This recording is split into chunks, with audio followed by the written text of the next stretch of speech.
Welcome to fixitforgetit.com, where projects and ideas come together.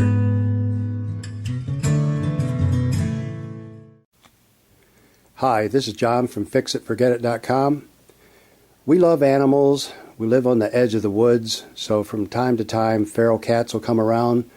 We like to try to help them out, and we'll take them in and have them spayed or neutered so that they don't continue to have little kittens running all over the place. And we work with a wonderful organization called All About Animals. They have just been wonderful. The thing that bothers me is these cats, especially like a female, can be in these traps for up to 4 days. A male usually about 3. And that includes the day you trap them. You can't take them in that day usually because you use food to trap them, and they are not supposed to have eaten, of course, when they're going to have surgery, so you have to keep them overnight. Then you take them in the next day to be spayed or neutered, and then they keep them overnight. Then if it's a female, you have to keep her for another 2 days after you pick her up from surgery. And a male, you have to keep him for at least a day after he's had his surgery. So they'll be in these traps for 3 or 4 days, and it has always bothered me. A lot of times people will put little pee pads in the bottom of these traps, and they will tend to get bunched up and wet, and the cat will shred them quite often. It just makes a bit of a mess. So I've been trying to figure out a way to make these traps a little larger and a little more comfortable for the critter while they're in there. So I bought this little auxiliary trap, and this serves a dual purpose. It will serve as a holding room. You use this fork, and you can just put that down in here and work the cat back into this little extra cage here. And then you can let the door down. I hold these together with a clamp there and up here, and I just put a wood dowel through the doors to hold them up in the air. That connects both of these together, gives them lots of room, and as I was saying, when you need to service this bigger cage and clean things out and put fresh food and tidy it up, you can move the critter over to this smaller cage and then let the door down, keep them in there while you service the larger cage. Once you're through servicing the larger cage, you can open these doors back up, and then the cat has a lot more room to move back and forth when you have these two cages connected. Another thing that has bothered me is these cats, it's kind of hard when they're in just one cage to use the bathroom, and people have tried different things. Some people will just dump a little bit of litter in the back of the cage. It can be quite messy. So again, I wanted to try to come up with something to make that a little better. I found this little plastic tray that just happens to fit perfectly in this smaller cage, and I just put litter in there, and then the cat can be up here where it's drier and more comfortable, come back and use that litter box, and then go back up there. So, and what's nice is this little cage has this little flip-up lever here that you can flip it up, and then this door, or the top, will open up and swing back so that you can lift that litter box in and out of there and service it.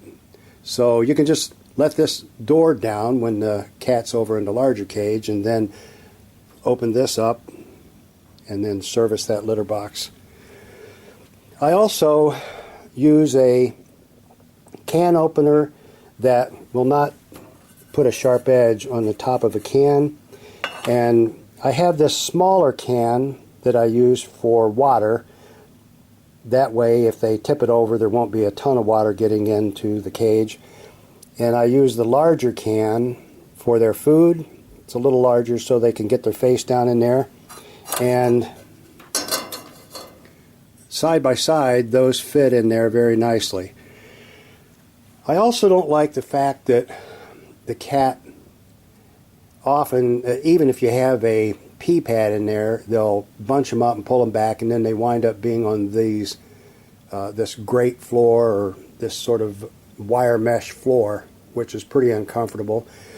I wanted to come up with something to make that more comfortable and also easier to keep clean. So I found this big roll of rubber, and it's about 1/8 of an inch thick.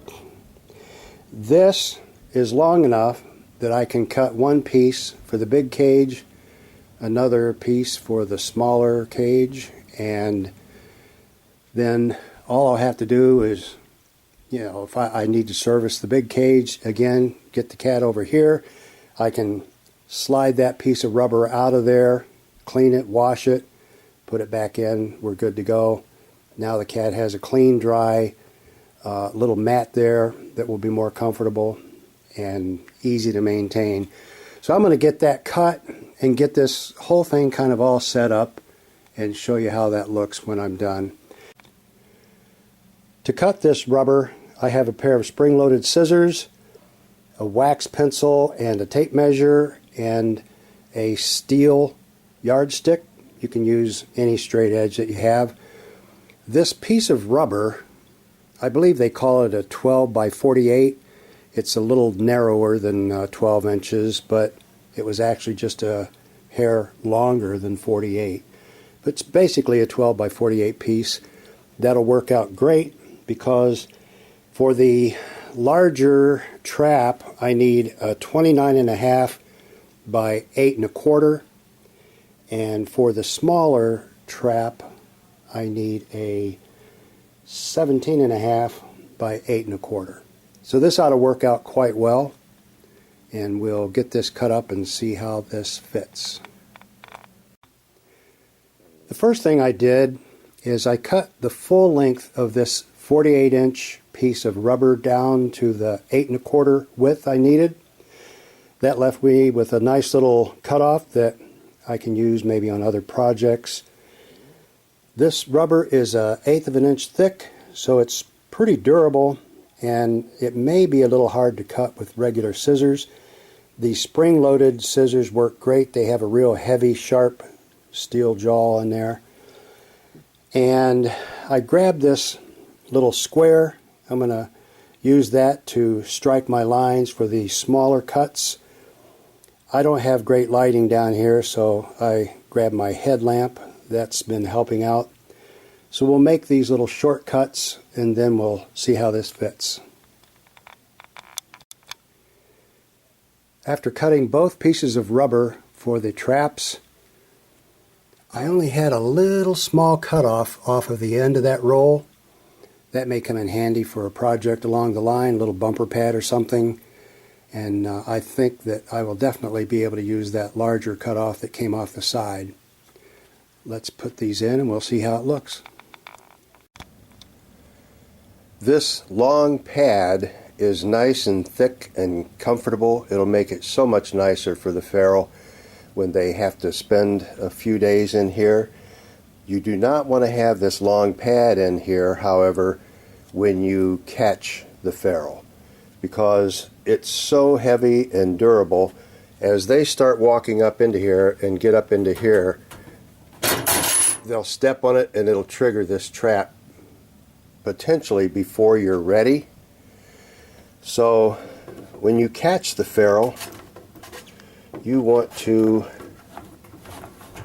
have that long pad out of there and use the little short pad from the smaller cage or the smaller trap in here. That way they can walk in and it'll be comfortable to walk up on this, and then they'll step on the triggering deck right there. You'll have your food right here in the very back end of the trap, so that they'll walk all the way back and trigger the mechanism to close the door.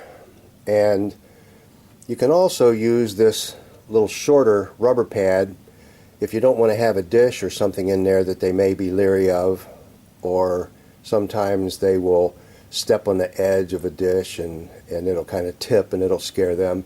You can put their food, just a few little bits of food, right at the opening maybe to entice them and get them to start to come in. I wouldn't put a lot more along here though, because sometimes they'll come in and grab it and dash out and they can bump the latch over here and make the door fall. So maybe just a tiny bit right at the opening of the door, then put your final food that is serving as a bait all the way to the back end here.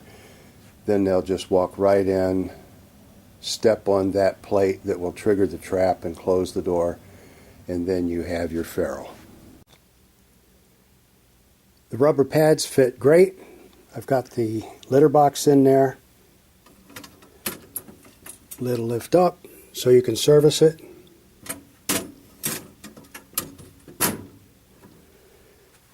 This is the large trap that you'll use to catch the feral. Pad fits great.